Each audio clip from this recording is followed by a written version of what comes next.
Well, as you can see, it's a beautiful day outside, but there's still nobody out and around. The streets are completely empty, which really stresses how the situation is looking like amid this pandemic. A lot of people are in isolation, and in houses like these, we usually think of families and large groups of people that are continuing in their self-isolation. But what we don't talk about are individuals who live alone. The project coordinator at Alliance for Mental Health, Sonia Shung, spoke about these individuals and how her organization is contacting them to keep up with their mental health. What we need is to be physically distant to each other, but socially connected, more so now than at other times. Shung agrees with the need to keep physically vulnerable individuals safe, but with isolation, mental illness needs to be addressed, especially people who may not have anybody to turn to.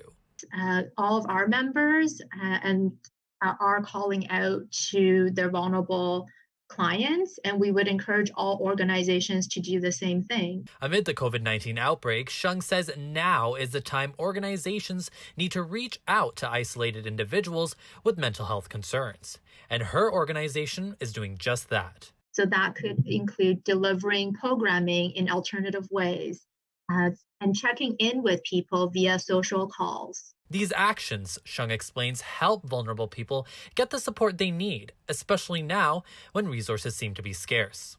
Having someone to share your feelings with is important and is protective against the impact of the mental health impacts of social isolation.